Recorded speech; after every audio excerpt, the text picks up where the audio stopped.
Seorang ahli dari ahli pendidikan namanya Albert Bandura mengatakan bahwa sebenarnya siswa itu pada umumnya itu lebih banyak mengobservasi perilaku orang dewasa.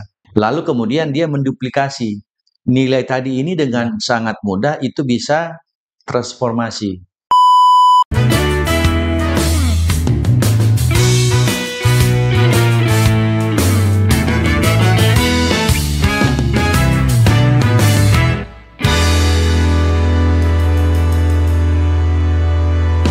Assalamualaikum warahmatullahi wabarakatuh. Sahabat perspektif dimanapun Anda berada, selamat datang kembali di podcast Hasnawi Haris Perspektif. Pada episode kali ini, kami akan berbincang tentang satu gejala, satu fenomena dalam dunia pendidikan kita yang bagi banyak pihak tentu menggelisahkan, tentu menyedihkan, dan karena itu menjadi penting untuk kita berkontribusi, paling tidak sumbang gagasan atau berbagi perspektif bagaimana menyelesaikan problem di dunia pendidikan tersebut yang nanti akan diulas bersama Profesor Hasnawi Haris. Beliau kita kenal merupakan guru besar di Fakultas Ilmu Sosial dan Hukum Universitas Negeri Makassar, juga merupakan ketua PGRI Provinsi Sulawesi Selatan dan saat ini diberi amanah, diberi tugas tambahan sebagai Sekretaris Dewan Pendidikan Sulawesi Selatan. Prof, kita akan berbincang tentang beberapa hal yang saat ini tentu menjadi kegelisahan banyak pihak, Prof. Ya. Apa itu? Yakni fenomena di mana banyak remaja kita, generasi muda kita yang semakin krisis nilai, Prof. Ya. Nah, krisis nilai ini tentu diantaranya harus menjadi tanggung jawab dari lembaga pendidikan, dari pendidik, Prof. Ya. Apa yang harus kita lakukan, Prof, di tengah situasi di mana nilai semakin terkikis, Prof, nilai semakin memudar, dan ini menjadi kegelisahan kita semua, Prof. Ya, baik Pak Ari.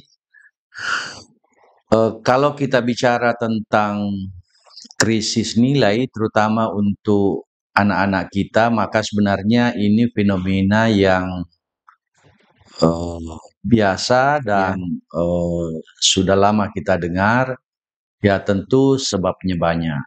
Salah satu diantaranya adalah karena ya sistem pendidikan kita itu memang masih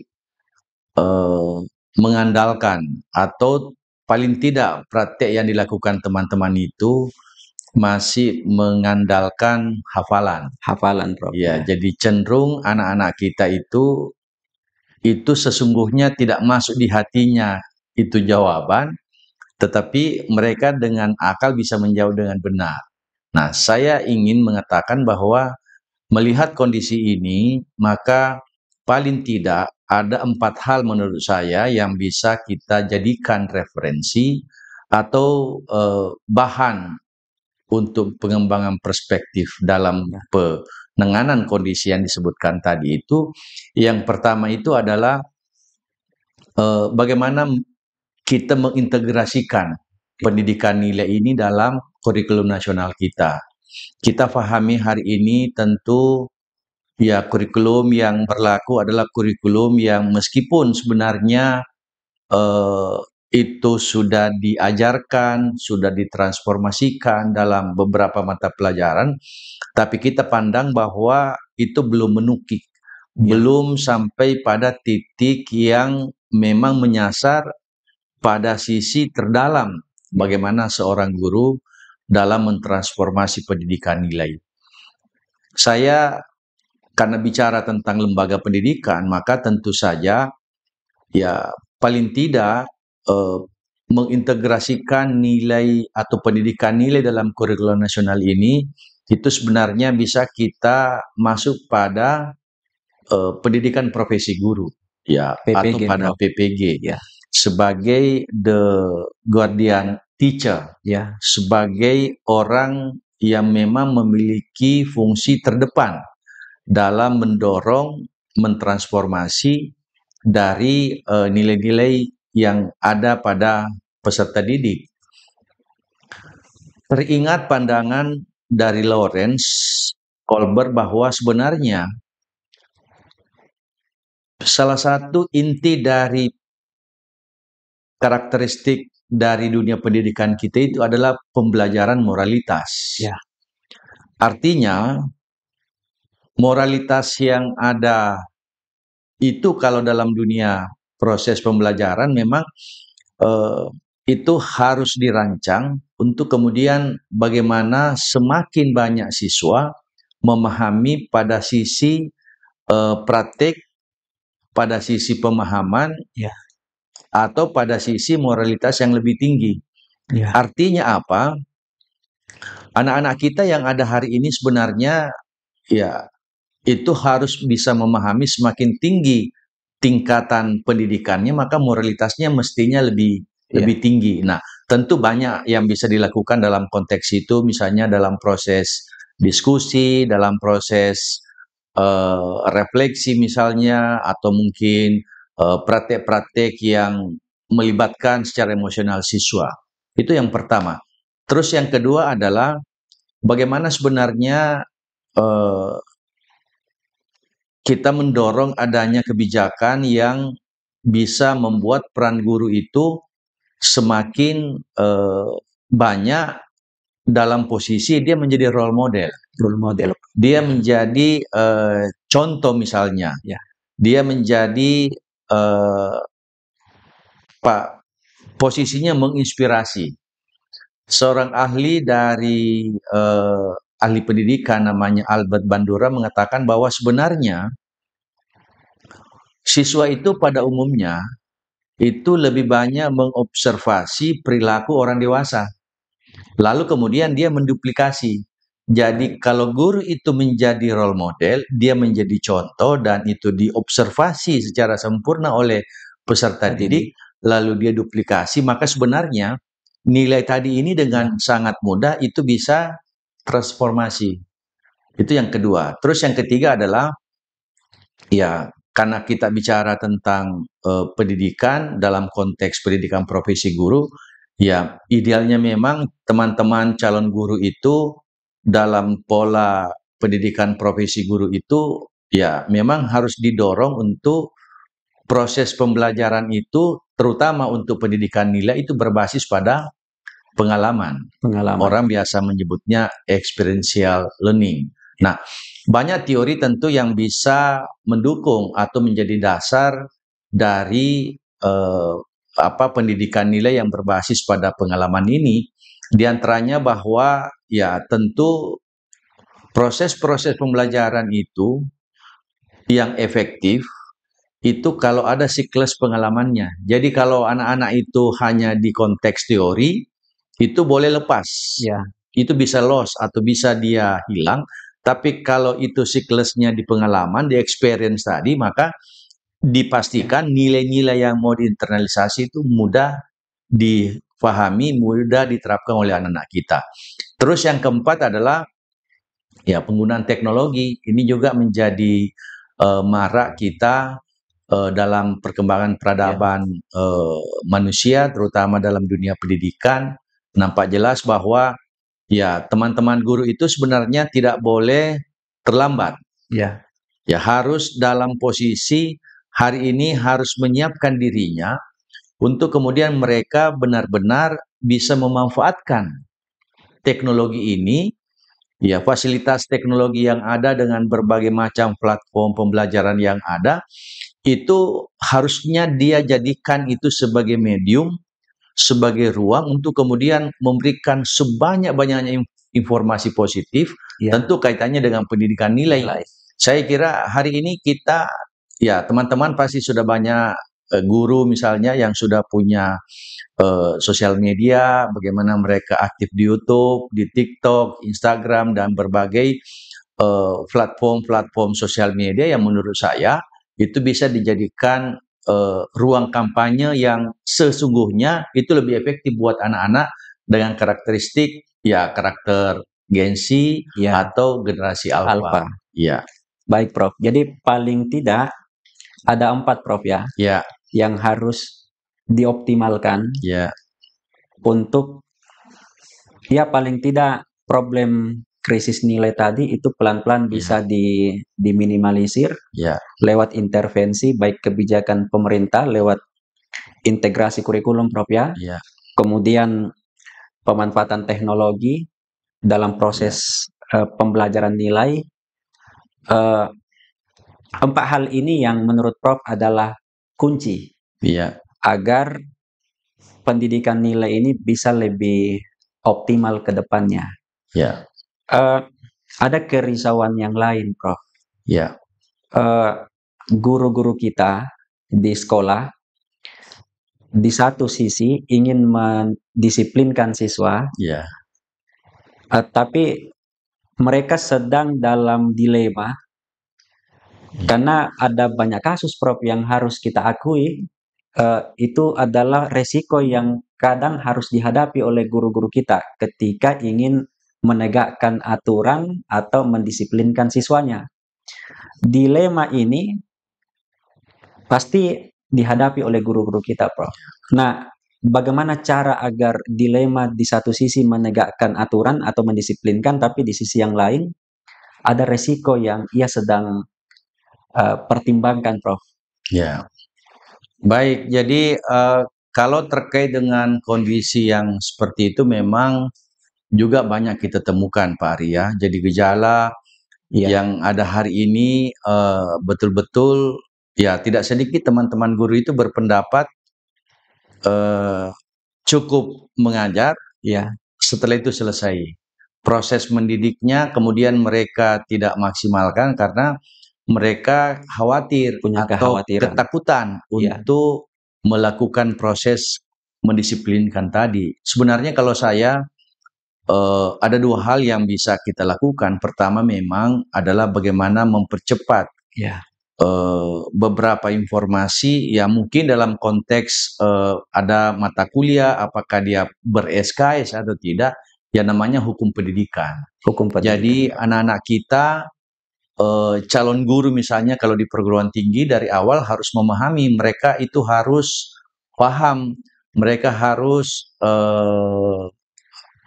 apa istilahnya sempurna memahami bagaimana aturan-aturan yang terkait dengan dunia anak-anak. Misalnya undang-undang perlindungan anak, bagaimana peradilan anak, kemudian bagaimana juga dia memahami bahwa kondisi-kondisi yang terjadi dalam proses perkembangan itu kemudian menjadi sesuatu yang mereka harus pahami. Di satu sisi, ya tentu juga kita dorong, ini selalu bagian dari perjuangan kami, bagaimana mendorong lahirnya undang-undang perlindungan guru misalnya. Itu pertama. Yang kedua, menurut saya, salah satu yang bisa dilakukan adalah bagaimana guru-guru itu memiliki kompetensi bimbingan konseling. Nah, bimbingan dan konseling ini sebenarnya penting karena dia basis pendampingannya, proses dia mengawal, proses membimbing itu apakah dia itu individu atau kelompok, sehingga anak-anak kita yang dibimbing, anak-anak kita yang dilatih ini tadi itu bisa memahami teori, ya gurunya maksud saya memahami teori bagaimana membimbing siswa itu dengan segala macam bakat dan potensinya. Nah ini penting supaya ketika mereka melakukan proses yang kita sebut tadi dengan bimbingan konseling, mereka juga sebenarnya sudah bisa memahami bagaimana proses mendisiplinkan tadi ini bisa jalan. Karena kalau tidak, jangan sampai, ya ini mungkin, mohon maaf, mungkin di antara kita, teman-teman kita guru ini, memang keliru memahami bagaimana proses mendisiplinkan itu. Nah ketika itu keliru, maka menurut saya itulah yang berpotensi membawa implikasi hukum. masuklah ke ranah pidana, misalnya pemberlakuan Undang-Undang Perlindungan Anak. Tapi kalau teman-teman guru itu memiliki kompetensi bimbingan konseling yang bagus, maka proses mereka memberikan ruang atau memberikan intervensi disiplin kepada anak-anak didik kita, itu insya Allah tidak keliru. Nah, kalau ini tidak keliru, saya kira tidak lagi persoalan. Nah, hanya memang butuh.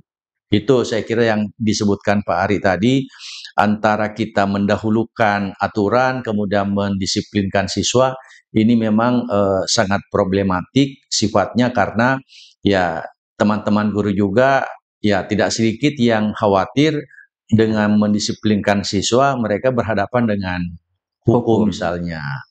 Demikian Pak Ari. Ini menarik, Prof. Karena kalau kita memperhatikan kurikulum pendidikan kita, termasuk kurikulum pendidikan profesi guru, hukum pendidikan ini belum diakomodir, Prof. Ini satu ide yang saya kira perlu untuk kita dorong, untuk kita kawal agar dipertimbangkan. Betul. Barangkali dalam waktu-waktu yang akan datang ini bisa tercover di dalam kurikulum profesi guru, Prof. Kemudian kemampuan konseling, Prof, ya. Ini sesuatu yang ya memang ada profesi konselor, ada ilmunya, tetapi paling tidak dasar-dasarnya harus dimiliki oleh setiap guru, Prof. Nah, ini juga adalah satu gagasan yang menarik kalau ini di masa-masa yang akan datang sistem pendidikan kita mengakomodirnya, Prof. Kekhawatiran tentang dilema mendisiplinkan dengan kekhawatiran berhadapan dengan resiko hukum, itu saya kira bisa diatasi dengan dua solusi yang tadi Prof usulkan. Ketika ini misalnya suatu waktu Prof goal menjadi satu rumusan kebijakan, tentu tetap akan ada tantangannya, Prof. Nah, dalam pengamatan, dalam pembacaan Prof, apa kira-kira tantangan yang harus sejak dini itu dicarikan antisipasi, Prof, dirumuskan apa hal yang harus kita siapkan agar tantangan itu bisa menjadi peluang, tantangan itu bisa dimanfaatkan, Prof. Baik Pak Ari, ini pertanyaan yang menurut saya menarik, dan kalau kita memahaminya dengan baik, ini sebenarnya inilah inti dari ide Pak Menteri, ide dari Pak Menteri Pendidikan Dasar dan Menengah dalam mendorong agar teman-teman guru kita itu memiliki kompetensi yang saya sebut di beberapa episode yang lalu itu kompetensi entrepreneurship dan kompetensi leadership, yang menurut saya kalau ini dijalankan terutama dalam konsep pendidikan profesi guru, maka ada dua hal yang harus masuk di sana. Pertama adalah bagaimana pendidikan nilai ini, bagaimana pendidikan nilai ini itu bisa menjadi mata kuliah yang ada dalam PPG. Dan saya kira Pak Menteri sudah menyampaikan akan ada pendidikan nilai, tentu formulasinya ini akan dikaji tentu dengan baik nantinya. Dan yang kedua adalah bimbingan konseling. Nah, memang problemnya tadi, tantangannya adalah tentu kalau masuk pendidikan nilai, masuk juga bimbingan konseling, maka itu dipastikan bahwa kurikulum nasional kita ini tentu harus mengalami proses penyelarasan. Kita harus selaraskan. Mengapa? Karena tentu kita tidak ingin dengan masuknya pendidikan nilai dan bimbingan konseling ini beban di kurikulum nasional kita semakin banyak. Ini justru bisa berbahaya juga nanti. Nah, kalau misalnya prosesnya itu sudah diputuskan ada, maka hari ini atau beberapa waktu ke depan mestinya sudah ada langkah-langkah strategis untuk mengakselerasi itu, karena Pak Menteri katakan 2025 itu sudah akan menggunakan itu. Nah, kalau beban kurikulum nasional ini bisa diatasi, maka menurut saya itu akan memberikan bobot yang akan bermanfaat, akan memberikan kegunaan kepada anak didik kita paling tidak. Seorang ahli kurikulum namanya John Goodlatte, dia katakan, jadi orang ini dari Kanada, seorang ahli, seorang peneliti yang banyak concern di kurikulum. Beliau ini menyampaikan bahwa sebenarnya kurikulum yang baik itu adalah kurikulum yang senantiasa mempertimbangkan antara relevansi dengan skala prioritas. Ya. Nah, kita semua hari ini tentu bisa memaknai, bisa memahami bahwa kurikulum yang akan dipakai atau kurikulum yang lalu-lalu itu sebenarnya memang harus didekatkan atau direlevansikan dengan kondisi nyata. Ya.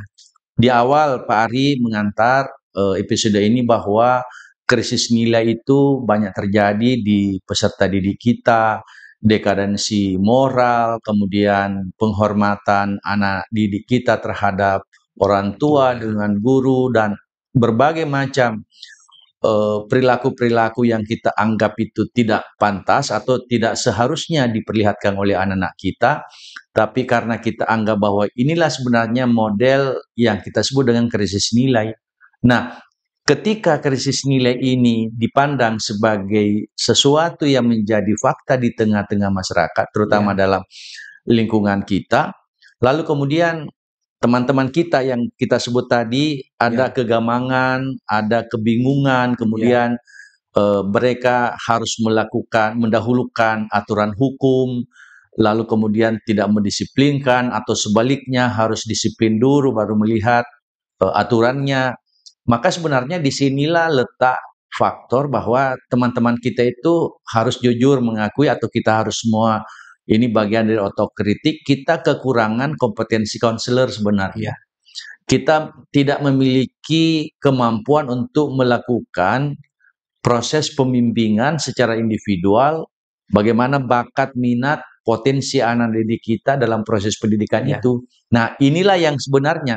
Cuma saya harus ingatkan Pak Ari bahwa kemampuan konselor itu tidak berarti bahwa semua guru harus jadi guru BK, tidak. Tapi seluruh guru-guru kita, mata pelajaran apapun itu, maka harus memiliki kompetensi konselor ini. Nah, ketika teori tadi John Goodlatte tadi mengatakan bahwa relevansi antara mempertimbangkan antara prioritas misalnya, maka disinilah pentingnya pendidikan nilai sebagai solusi.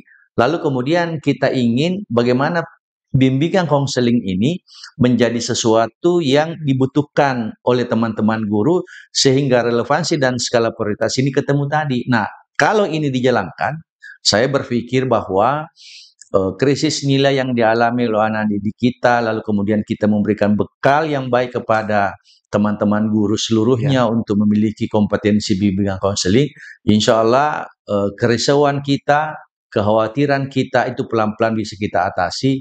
Dengan catatan, ya kita berharap nanti, karena ini idenya cukup lama sebenarnya, meskipun Pak Menteri beberapa waktu yang lalu sudah menekankan akan ada penambahan itu, mudah-mudahan semuanya ini bisa dilaksanakan dengan baik. Teman-teman juga di lapangan tentu juga sudah menunggu, sehingga insya Allah hal-hal positif, kebijakan-kebijakan positif misalnya, itu akan kemudian melahirkan anak-anak kita yang memiliki karakter yang baik. Saya kira itu Pak Ari. Baik Prof. Jadi kekhawatiran tentang beban kurikulum yang bertambah ketika konseling masuk, kemudian pendidikan nilai masuk, lalu hukum pendidikan tadi masuk, itu kalau menggunakan teorinya John Goodlatte, paling tidak menggunakan ukuran-ukuran skala prioritas dan ukuran-ukuran relevansi, mestinya 3 hal tadi tidak menjadi persoalan, Prof. Iya, betul. Terakhir, Prof, barangkali ada hal yang Prof ingin memberikan catatan khusus untuk menutup perbincangan kita malam ini. Mudah-mudahan apa yang kita sampaikan itu bisa didengar oleh pengambil kebijakan, sehingga usulan-usulan ini, refleksi-refleksi yang coba kita bincangkan tadi itu bisa menjadi sebuah kebijakan di masa Ya. yang akan datang, Prof. Baik Pak Ari, jadi untuk menutup perbincangan kita dengan topik hari ini, saya ingin kembali memberikan pandangan saya, perspektif saya bahwa untuk mengakhiri atau paling tidak mengurangi tingkat krisis nilai yang ada di dunia pendidikan, terutama pada anak didik kita, ya tentu yang tadi adalah bagaimana pendidikan nilai ini menjadi sesuatu yang memang bagi calon guru yang nanti akan menjadi guru pada masa akan datang lewat pendidikan profesi guru itu masuk dalam kurikulum yang mereka akan jalani. Tentu seperti apa teknisnya, tentu ada pengaturan ke depan. Yang kedua, yang tadi, karena dianggap bahwa krisis nilai ini nampaknya juga tentu ada relasinya dengan ketidakmampuan atau kurangnya pemahaman dan kompetensi teman-teman guru kita, terutama dalam bimbingan konseling, maka itu harus dimasukkan untuk kemudian menambah, paling tidak katakanlah jam terbang. Jam terbang mereka ketika mereka melakukan supervisi, ketika mereka melakukan pendampingan kepada anak didik kita, sehingga ke depan anak didik kita ini juga tentu dengan gurunya itu memiliki pemahaman yang komprehensif tentang bagaimana kompetensi konseling itu bisa dilakukan. Akan tetapi menurut saya Pak Ari, tidak cukup itu. Saya sudah mengulas tadi di tengah perbincangan kita, bagaimana sebenarnya eksistensi hukum pendidikan ini menjadi sesuatu yang juga harus tersampaikan dengan sempurna oleh teman-teman guru kita. Tidak cukup menyadarkan, karena faktanya kan kalau kita lihat selama ini sudah ada sisi nilai-nilai karakter ini yang diperangkap oleh teman-teman guru. Tapi ini justru tidak mengurangi, mohon maaf, tidak mengurangi tingkat kriminalisasi terhadap guru. Nah, saya menganggap bahwa salah satu solusi itu harus masuk hukum pendidikan dalam materi kurikulum pendidikan profesi guru. Nah, ketika ketemu nilai, kemudian ketika ketemu bimbingan konseling, kaitannya dengan kompetensi teman-teman, lalu kemudian juga ada pemahaman yang komprehensif tentang hukum pendidikan, maka insya Allah kita akan melahirkan anak-anak didik kita tidak menjadi anak-anak yang tidak memiliki karakter, tapi justru sebaliknya. Dan teman-teman guru juga ketika dia sudah menjadi role model misalnya, insya Allah dunia pendidikan kita ini akan semakin baik. Saya kira itu Pak Ari, dan untuk mengakhiri perbincangan, saya Hasnawi Haris mengucapkan salam perspektif. Baik, makasih Prof. Itulah tadi penyampaian penutup dari narasumber kita, Profesor Hasnawi Haris. Ada banyak hal yang bisa kita dapatkan dari materi, dari gagasan yang Prof coba uraikan, refleksikan dari gejala, dari fenomena, dari realitas pendidikan kita. Paling tidak ada 3 hal yang kalau ini dieksekusi, kita tentu punya harapan lebih bahwa pendidikan kita di masa-masa yang akan datang akan lebih bermutu, akan lebih baik dijalankan dan hasilnya. 3 hal itu Prof tadi sudah memberikan penjelasannya. Yang pertama, perlunya pendidikan nilai untuk terintegrasi di dalam kurikulum, khususnya termasuk di dalam pendidikan profesi guru. Kemudian konseling, bimbingan dan konseling ini sebagaimana yang dimention oleh Mendikdasmen juga perlu untuk dimasukkan. Lalu yang ketiga, yang terakhir adalah hukum pendidikan, Prof. Hukum pendidikan ini satu gagasan yang mungkin belum banyak orang pikirkan, tetapi kalau ini masuk, melihat fenomena kriminalisasi guru, kita berharap di masa yang akan datang fenomena yang semacam itu tidak lagi kita temukan. Demikianlah perbincangan kami malam ini. Terima kasih Prof atas insight, atas wawasan yang diberikan kepada kita semua. Ya. Semoga pemirsa Hasnawi Haris Perspektif di masa-masa yang akan datang tidak lagi mendapati masalah-masalah dari dunia pendidikan kita.